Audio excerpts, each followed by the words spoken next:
আজকের এই মুভিতে আজ আপনারা দেখবেন অবসরপ্রাপ্ত দক্ষ মেরিন সেনাকে, যার নাম এডি। অবসরের পর বেকারত্বের জন্য তার পরিবার তাকে ছেড়ে চলে যায়। তখন অনেক কষ্ট করে একটি শপিং মলে সিকিউরিটি গার্ডের চাকরি পায়, কিন্তু ডিউটির প্রথম রাতে ঘটে যায় এমন এক ঘটনা যার জন্য তার জীবনটাই পাল্টে যায়। রাতে শপিং মলে হঠাৎ করে চলে আসে এক অজ্ঞাত মেয়ে, যার পিছনে পৃথিবীর সব থেকে বড় গ্যাং মাফিয়ারা লেগেছিল। কিন্তু তাকে বাঁচাতে সেই রাতে মেরিন সেনাকে তার আসল রূপ ধারণ করতে হয়। কে এই মেয়ে আর কি হয়েছিল সেই রাতে জানতে হলে দেখুন আজকের এই মুভি, যার নাম সিকিউরিটি। মুভির শুরুতে আমরা এডিকে দেখতে পাই। সে তার গাড়িতে বসেছিল। আসলে সে একটি চাকরি খুঁজতেছিল। সে একের পর এক ইন্টারভিউ দিতে থাকে, কিন্তু সবাই তাকে না বলে দেয়। এখানেও সে একটি ইন্টারভিউ দিতে এসেছে। সে নিজের সম্পর্কে সব বলে, যে সে একজন মেরিন ফোর্স সেনা ছিল, আর সেখানে সে তার অনেক দক্ষতা দেখিয়েছিল। কিন্তু এখন সে রিটায়ার্ড, তাই তার চাকরিটা খুবই দরকার। এইসব শুনে মহিলা তাকে বলে, তোমার অনেক বেশি যোগ্যতা আছে, কিন্তু এই চাকরি তোমার জন্য না। আমরা তোমাকে চাকরিটা দিতে পারবো না, তুমি আসতে পারো। তখন এডি মন খারাপ করে বাইরে চলে আসে, কারণ এইসবের জন্য তার পরিবার তাকে ছেড়ে চলে গেছে। তখন সেই মহিলা বাইরে তার কাছে আসে আর তাকে একটি পেপার দেয় আর বলে যে তোমার জন্য একটি চাকরি ব্যবস্থা করতে পেরেছি, তবে একটু বেতন কম। তবে তুমি চাইলে আজ রাত থেকে জয়েন করতে পারো। তখন এডি চাকরির কথা শুনে অনেক অবাক হয়ে যায়। অন্যদিকে আমরা ইউএসএ মার্শাল টিমকে দেখতে পাই। তারা তাদের গাড়ির ব্যাপারে কথা বলছিল, কারণ এই গাড়িটিকে দিয়ে তারা 11 বছরের মেয়েকে এক জায়গা থেকে অন্য জায়গায় নিয়ে যাবে। এই মেয়েটির নাম হচ্ছে জেমি, আর সে আগামীকাল কোর্টে সব থেকে বড় সাক্ষী দিবে, তাই তাকে যেভাবে হোক কাল কোর্টে নিয়ে যেতে হবে। তারা এটা নিয়ে অনেক সিরিয়াস। তারা জেমিকে রাতের বেলা ফুল সিকিউরিটির মাধ্যমে নিয়ে যাচ্ছে। যাওয়ার সময় তারা সেই গ্যাংয়ের কথা বলে, যার বিরুদ্ধে জেমি কাল কোর্টে সাক্ষী দিবে। এই গ্যাংয়ের নাম হচ্ছে 666। 666 গ্যাংয়ে রয়েছে দুনিয়ার সব থেকে ভয়ানক ভয়ানক কিলার, যার এক ইশারায় যে কারো হেডশট দিতে দ্বিধাবোধ করে না। তখন হঠাৎ করে তারা লক্ষ্য করে কেউ তাদের ফলো করছে। তখন তারা কিছু বুঝে ওঠার আগে সেই গাড়ি তাদের উপর আক্রমণ করে ফেলে। গাড়িগুলোতে যারা ছিল তাদের হাতে খুব অ্যাডভান্স লেভেলের অস্ত্র ছিল। তারা ইউএসএ মার্শালদের উপর অস্ত্রগুলাগুলি ছুটতে থাকে, এক এক করে ইউএসএ মার্শালদের মারতে থাকে। তখন এক অফিসার জেমিকে বলে, তুমি জঙ্গল দিয়ে পালিয়ে যাও, আমরা এদেরকে বেশিক্ষণ আটকাতে পারবো না। তখন সেখান থেকে জিমি পালিয়ে যায়, আর তারা সেখানে সকল ইউএসএ মার্শাল ফোর্সকে মেরে ফেলে। মারার পর সেই জায়গা সাথে সাথে পরিষ্কার করে ফেলে, যাতে কোনো প্রমাণ না থাকে যে এখানে কিছু একটা হয়েছে। তখন তারা জানতে পারে যে জিমি সেখান থেকে পালিয়ে গেছে, আর তারা সবাই জিমিকে খুঁজতে থাকে। অন্যদিকে আমরা এডিকে দেখতে পাই। সে তার অতীতের কথা মনে করছিল, সেই সব স্মৃতি তাকে কষ্ট দিচ্ছিল। তাই সে তার স্ত্রীকে কল করে আর বলে যে সে একটি জব পেয়ে গেছে, বেতন কম কিন্তু তার বেকারত্ব দূর হয়েছে। আর সে তার মেয়ের কথাও জিজ্ঞেস করে। তারপর কথা শেষ করে এডি শপিং মলের উদ্দেশ্যে রওনা হয়ে যায়। শপিং মলের মধ্যে তার দেখা হয় আরেকজন গার্ডের সাথে, যার নাম হিমসি। হিমসি তাকে সেখানকার সব নিয়মকানুন বলতে থাকে। সেই বলে যে এখানে সিকিউরিটি অনেক দুর্বল, তাই তাদের সবসময় অনেক সতর্ক থাকতে হয়। তারা কন্ট্রোল রুমে যেতে আমরা আরো তিনজনকে দেখতে পাই, যাদের নাম রবি, জনি, মিসান। সেখানে সবাই এডিকে স্বাগতম জানায়। তারপর হিমসি এডিকে বলে যে দিন দিন এখানকার অবস্থা অনেক খারাপ হয়ে যাচ্ছে। এসব বলতে বলতে সে তাকে গার্ডের ড্রেস দেয়। ড্রেস পরার পর হিমসি তাকে শপিং মলের প্রতিটি রুম দেখায়। তখন এডি তাকে বলে যে শপিং মল তো বন্ধ, তাহলে এখানে এত গার্ড কেন? হিমসি তখন বলে পুরো এরিয়া কিলাররা দখল করে নিয়েছে, আর কিছুদিন আগে এখানে ডাকাতি হয়েছিল। তখন তারা এখানে অনেক লোককে মেরে ফেলেছিল, আর তখন থেকে সিকিউরিটি বাড়িয়ে দেওয়া হয়েছে। তারপর এডি শপিং মলে ঘুরতে থাকে। তখন সে দেখতে পায় শপিং মলের বাইরে একটি মেয়ে দাঁড়িয়ে কান্না করছে, আর দরজার উপর জোরে জোরে কড়া নাড়ছে। এই মেয়েটি হচ্ছে জেমি, আর তার অবস্থা অনেক খারাপ ছিল, কারণ বাইরে অনেক ঠান্ডা ছিল। তখন এডি কিছু না ভেবে দরজা খুলে দেয়, আর জেমি ভিতরে চলে আসে। কিন্তু এডি তাকে কিছু জিজ্ঞেস করবে তার আগে জেমি অজ্ঞান হয়ে যায়। তারপর এডি তাকে ভিতরে নিয়ে যায় আর তাকে সোফায় শুয়ে দেয়। তখন সবাই অনেক চিন্তায় পড়ে যায়, আর তারা জানেও না এই মেয়েটিকে কোথা থেকেই বা এসেছে আর কেনই বা এসেছে। তখন তারা সবাই মিলে বলে যে পুলিশকে কল করবে। যখন তারা পুলিশকে কল করবে তখন দেখে তাদের মোবাইলে কারো নেটওয়ার্ক নেই, এমনকি টেলিফোনের লাইনও কেটে দিয়েছে। কিন্তু তারা এটা নিয়ে এতটা ভাবে না। তখনই তারা দেখে দরজায় কে যেন কড়া নাড়ছে। তারপর তারা দরজার সামনে যায়, আর তারা চালি নামক একজন লোককে দেখতে পায়। সে নিজেকে জেমির বাবা বলে দাবি করে আর বলে যে আমি তাকে নিতে এসেছি। তখন তারা সবাই বিশ্বাস করে নেয় আর জেমিকে ভিতর থেকে নিয়ে আসে। কিন্তু এডির অনেক সন্দেহ হয়, তাই তাকে অনেক প্রশ্ন করতে থাকে। হিমসি যখন দরজা খুলতে যাবে তখনই জিমি জ্ঞান ফিরে আসে আর সে ওই লোককে দেখে ভয়ে চিল্লাতে থাকে। তাই হিমসি দরজাটা আবারও বন্ধ করে দেয় আর এডির সন্দেহ সত্যি হয়ে যায়। তখন জিমিকে ভিতরে নিয়ে যাওয়া হয় আর এডি বলে যে মেয়েটি যখন এখানে এসেছে তখন সবাই অনেক ভয় পেয়ে গিয়েছিল। এডি বলে এই মেয়েটিকে আমরা তোমার হাতে তুলে দিতে পারবো না। তখন আমরা জানতে পারি চার্লি আসলে 666 গ্যাংয়ের লিডার। তখন চার্লি হিমসিকে টাকার লোভ দেখায়। হিমসি যখন টাকার লোভে দরজা খুলতে যাবে তখন এডি তাকে থামিয়ে দেয়। তখন চার্লি অনেক রেগে যায়। চার্লি সবাইকে উদ্দেশ্য করে বলে, যদি তোমরা ওই মেয়েটিকে আমার হাতে তুলে না দাও তাহলে তোমাদের সবাইকে মরতে হবে। এবং যাওয়ার আগে চার্লি বলে, আমি আবারও আসবো আর যেভাবেই হোক ওই মেয়েটিকে আমি নিয়ে যাবই, তখন তোমরা আর বেঁচে থাকবে না। এইসব বলে সে চলে আসে। চার্লি তার সব লোকদের একসাথে করে বলে যে এই শপিং মলটা চারদিকে ঘিরে ফেলো, আশেপাশে যত গাড়ি আছে সবগুলো নষ্ট করে দাও, যাতে তারা চাইলেও এখান থেকে পালাতে না পারে। তারপর আমরা ভিতরে যাব, এক এক করে সবাইকে মেরে ফেলবো। অন্যদিকে আমরা এডিকে দেখতে পাই, সে জেমিকে খুঁজতেছিল কারণ জেমি ভয় পেয়ে পালিয়ে কোথাও লুকিয়ে পড়েছে। অনেক খোঁজাখুঁজির পর জেমি বাইরে আসে আর এডিকে বলে, কথা দাও তুমি আমাকে রক্ষা করবে। তখন এডি তাকে কথা দেয় আর তাকে কন্ট্রোল রুমে নিয়ে আসে। তখন মিশান জেমিকে দেখে চিনে ফেলে আর বলে যে আমি নিউজে দেখেছি জেমির বাবা ওই গ্যাংয়ের হয়ে কাজ করত, সে তাদের সব টাকার হিসাব রাখত।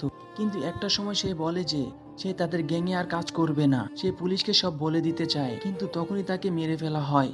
তখন জেমি বলে যে আমি চার্লির লোকদেরকে দেখেছি, ওরা আমার পরিবারের সবাইকে মেরে ফেলেছে আর আমি কোর্টে তাদের বিরুদ্ধে সাক্ষী দেব, তাই আমাকে মার্শাল ফোর্সের সাথে কোর্টে পাঠানো হয়। কিন্তু রাস্তাতে তারা আমাদের উপর আক্রমণ করে এবং তারা আমাকে মারার চেষ্টা করে। এই সব কিছু শোনার পর এডি বুঝে যায় আর জেমিকে নিয়ে স্টোর রুমে চলে আসে আর জেমিকে বলে তুমি এখানে সব থেকে বেশি সেফ থাকবে। সে জেমিকে রেডিও ফোন দেয় যাতে সে সবকিছুর খবর পেতে পারে। এডি যাওয়ার সময় জেমিকে বলে বাইরে যা কিছু হয়ে যাক না কেন তুমি দরজা খুলবে না, আর বলে যখন মনে হবে সব শান্ত হয়ে আছে তখনই দরজা খুলবে।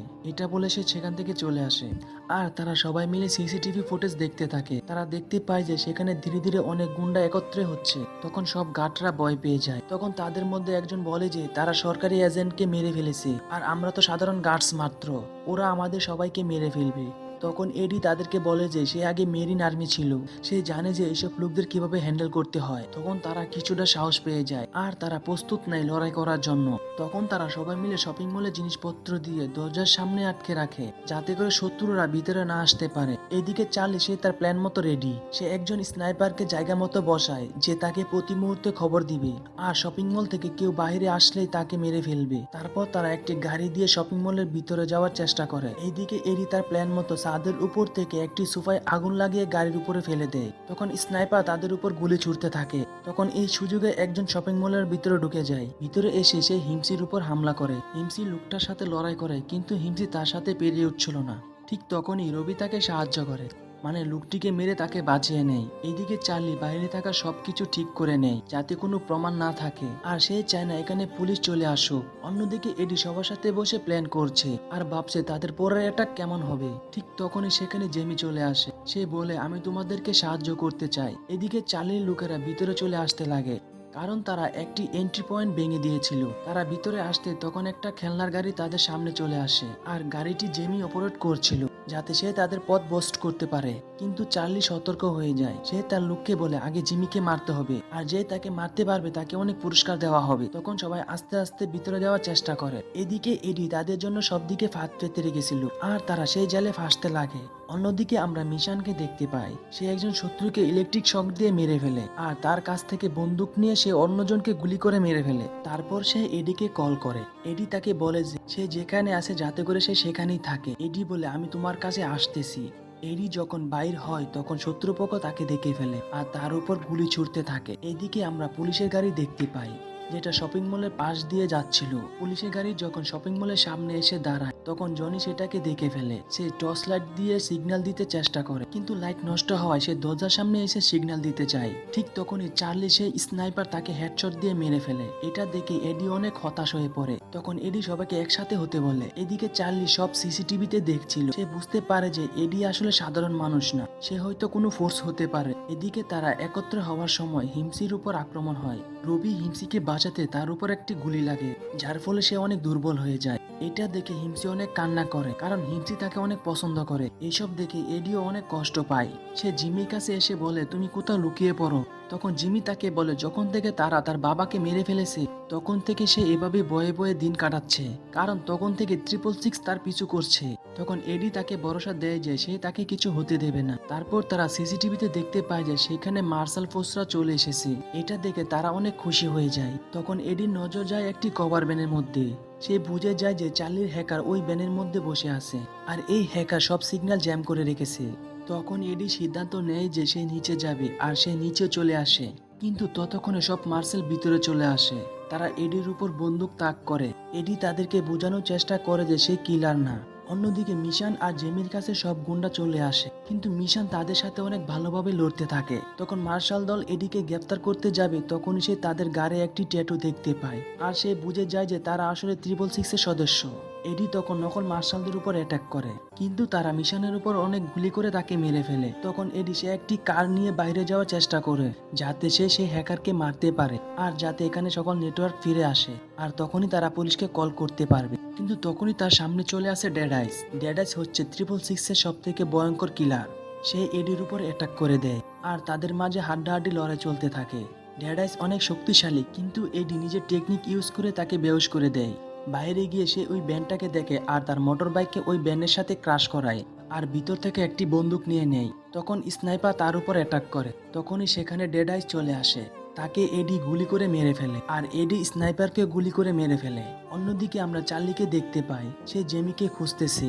সে জেমিকে বলে যে জেমি, তোমার বাবা মারা গেছে, কিন্তু তুমি এখন এতিম। কিন্তু তুমি যদি আমাকে কথা দাও তুমি চুপ থাকবে, তাহলে আমি তোমাকে দত্তক নেব। আমি তোমাকে সবসময় একজন বাবার ভালোবাসা দেব। কিন্তু জেমি তার কথার জালে ফাঁসে না। তখনই চার্লি তাকে ধরে ফেলে। চার্লি তাকে মারার আগে সেখানে এডি চলে আসে। তখন চার্লি এডিকে বলে যে তুমি অনেক জেদি, তোমার উচিত ছিল টাকা নিয়ে এখান থেকে চলে যাওয়া, আর তুমি যদি জেদ না করতে তাহলে তোমার সব বন্ধুরা এখনো বেঁচে থাকতো। তারপর চার্লি এডির দিকে বন্দুক তাক করে এবং তাকে মারতেই যাবে, তখন জেমি তার ব্যাগ থেকে টিজার বের করে চার্লিকে শক দেয়, আর এডি এই সুযোগে সোজা চার্লির মাথায় হেডশট দেয়, আর সে সেখানেই মারা যায়। কিন্তু এডির অবস্থা তখন অনেক খারাপ হয়ে যায়। জেমি তাকে নিয়ে বাইরে আসে। ততক্ষণে শহরের সব পুলিশ সেখানে পৌঁছে যায়। কয়েকদিন পর যখন এডির জ্ঞান ফিরে, তখন তার সামনে জেমিকে দেখতে পায়। জেমি তাকে ধন্যবাদ জানায়, আর এডিকে বলে যে আপনার মেয়ে অনেক লাকি যে আপনার মতো একজন বাবা পেয়েছে। তখনই সেখানে জেমির আঙ্কেল চলে আসে, আর তাকে নিয়ে সেখান থেকে চলে যায়। তারপর হসপিটাল থেকে বেরিয়ে এডি তার পরিবারের কাছে চলে আসে। সে তার মেয়ে আর বউকে দেখে অনেক খুশি হয়ে যায়। আর হ্যাপি এন্ডিং এর মাধ্যমে এই মুভিটি এখানেই শেষ হয়ে যায়। তো বন্ধুরা, আজকের এই মুভিটি আপনাদের কাছে কেমন লেগেছে তা কমেন্টে জানিয়ে দিবেন। ধন্যবাদ সবাইকে।